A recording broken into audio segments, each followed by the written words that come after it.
নিত্যানন্দ প্রভু, গৌরাঙ্গ মহাপ্রভু, জগদানন্দ, ব্রহ্মানন্দ আর শত শত ভক্তবৃন্দ সচিমাকে প্রণাম করে রওনা দিলেন সুরধনী গঙ্গার তীর ধরে।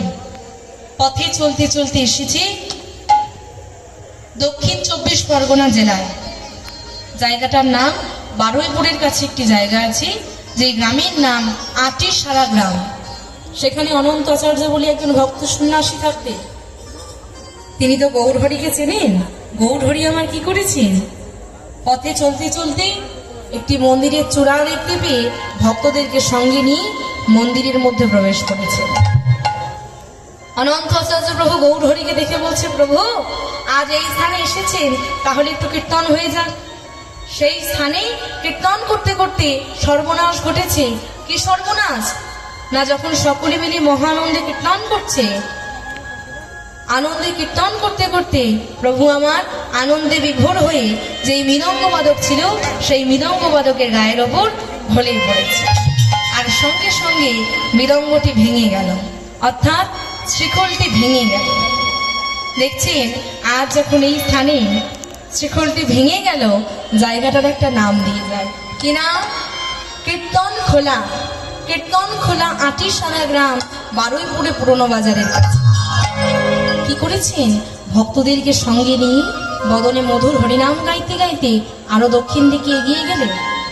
তা বাবা, এই যে হরিবাসরে আছেন, হরিনাম শ্রবণ করছেন, কেন করছেন? কেউ তো আর এমনি এমনি হরিনাম শ্রবণ করে না, নিশ্চয়ই কোনো কারণ আছে। বলবো একটু ছোট করে, না থাকবে? বলবো। একদিন নারদ মুনি নারায়ণকে বলছে, প্রভু দেখেছি তোমার ভক্তরা তো হরিনাম শ্রবণ করে, কেন করে? কেউ তো এমনি এমনি শ্রবণ করে না, কারণ আছে। বলো প্রভু, আজকে তোমাকে বলতেই হবে, কেন তোমার ভক্তরা হরিনাম শ্রবণ করে? বলে, নারদ এই প্রশ্ন যখন আমায় করেছো, মরতে চলে যাও, যাকে তুমি প্রথমে দেখবে তাকেই জিজ্ঞাসা করবে। বেশ, নারদ মুনি এসেছেন। কি দেখছেন? গোমাতা যখন মল ত্যাগ করছেন, মলের মধ্যে থাকা একটি কৃমি, তাকে দেখে বলে উঠে, ওরে হরিনাম শ্রবণ করলে কি হয় রে? কৃমিটা মারা গেছে। প্রভুর কাছে এসেছে, প্রভুকে সব জানিয়েছে। প্রভু আবারও পাঠিয়েছেন। এবার কি দেখছে? একটি পাখি, পাখিটাকে ডেকে বলছে, ওরে হরিনাম শ্রবণ করলে কি হয় রে? পাখিটাও মারা গেছে। আবার এসেছে প্রভুর কাছে, প্রভুকে সব বলেছে। প্রভু আবারও পাঠিয়েছেন। এবার কি দেখছে? একটি বাছুর, বাছুরটাকে ডেকে বলছে, ওরে হরিনাম শ্রবণ করলে কি হয় রে? বাছুরটাও মারা গেছে। নারদমণি প্রভুর কাছে এসে প্রভুকে বলছে, প্রভু এ তোমার কেমন লীলা? প্রভু বারে বারে পাঠাচ্ছ, যাকে দেখছি তাকে জিজ্ঞাসা করতে বলছো, আমি তাই করছি। সবাই তো মারা যাচ্ছে, কে বলবে আমাকে যে হরিনাম শ্রবণ করলে কি হয়, কেন শ্রবণ করে? প্রভু তোমার লীলার জন্য আজ কত প্রাণ মারা গেল। বলে, নারদ 3 বার যেতে বলেছি, গিয়েছো, শেষবার বলছি চলে যাও। ওই রাজ্যের রাজার এক পুত্র সন্তান হয়েছে, সে তোমাকে সব বলে দেবে। বেশ প্রভু। নারদ মুনি আমার ভয়ভীত হয়ে যাচ্ছে, মনে মনে ভাবছি, যাদেরকে জিজ্ঞাসা করেছি সবাই তো মারা গেছে, রাজার ঘরের সন্তান যদি মারা যায়, ওখানকার রাজা আর প্রজারা তো আমাকে আসতে দেবে না। ভয়ভীত হয়ে এসেছে, দেখছে সবাই দাঁড়িয়ে আছে, তাই বালককে আস্তে করে জিজ্ঞাসা করতে হবে।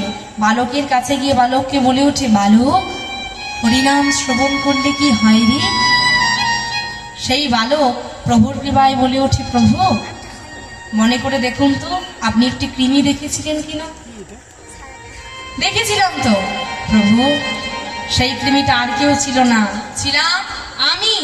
যখন আমার কারণে গিয়ে বললেন হরি নাম শ্রবণ করলে কি হয়, এই যে হরিনাম বাক্য, তা শ্রবণ করে পাখি জন্ম নিলাম।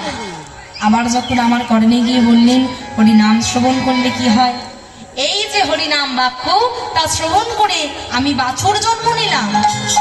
আবার যখন আমার করণে গিয়ে বললেন হরিনাম শ্রবণ করলে কি হয়, এই যে হরিনাম বাক্য, তা শ্রবণ করে আজ আমি রাজার ঘরের পুত্র সন্তান হয়ে জন্ম। হরিনাম শ্রবণ করলে যদি এক জন্ম থেকে আরেক জন্ম যাওয়া যায়, অর্থাৎ কৃমি জন্ম থেকে যদি রাজার ঘরের পুত্র সন্তান হয়ে জন্মগ্রহণ করা যায়, হরিনাম বদনে বললে কত কিনা হয় মা। শাস্ত্রে বলছে বাল্যকালে কৃষ্ণ ভজে কৃষ্ণ পাওয়ার আসে, কৃষ্ণ পাওয়ার আসে, যৌবনকালে কৃষ্ণ ভজে কৃষ্ণই আসে না আসে, কৃষ্ণ আসে না আসে, আর বৃদ্ধকালে কৃষ্ণ ভজে জমের তারা আসে। জমের তারা আসে। হরি বল। বাল্যকাল অর্থাৎ শিশুকালে কৃষ্ণকে ভজে কৃষ্ণকে পাওয়ার আশা, যৌবনকালে কৃষ্ণ ভজলে কৃষ্ণ আসতেও পারে আবার নাও আসতে পারে।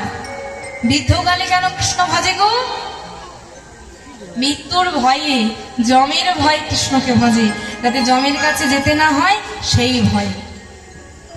বাল্যকাল পেরিয়ে গেলাম, যৌবনকাল পেরিয়ে গেলাম, বৃদ্ধকালে গিয়ে যদি আমি তাকে ডাকি, সে কি আমার ডাকে সাড়া দেবে? দেবে না। সময় থাকতে থাকতে তাকে ডাকতে হবে। এ সময় চলে গেলে তাকে একবার ডাকলেও সেই ডাকে সে আর সাড়া দেবে না। আজকে যখন হরিবাসরে আছেন, আমার জন্য বলছি না, ভগবানের জন্যই সবাই মিলে দুটি বাহু তুলে করে করো তালি দিয়ে বদন একটু মধুর হরিনাম বলবেন। ওমা বলবেন তো? ও বাবা বলবেন? ভজ গৌরাঙ্গ হহ গৌরাঙ্গ লহ গৌরাঙ্গের নাম রে, ভজ গৌরাঙ্গ হহ গৌরাঙ্গ লহ গৌরাঙ্গের নাম রে, ভজ গৌরাঙ্গ, ভজ গৌরাঙ্গ, ভজ গৌরাঙ্গের নাম রে।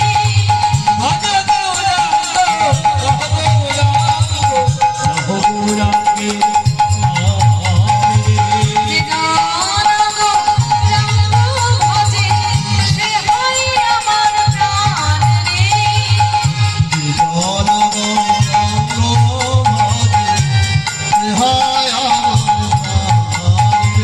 যে জন গৌরাঙ্গ ভজে সে হয় আমার প্রাণ রে। জীবন গৌরাঙ্গ ভজে, সে হয় আমার প্রাণে। বলছেন মদনে, আমার সাথে একটু বলবেন? সবাই মিলে বলুন তো, ভজ গৌরাঙ্গ গৌরাঙ্গ গৌরাঙ্গের নাম রে, ভজ গৌরাঙ্গ গৌরাঙ্গ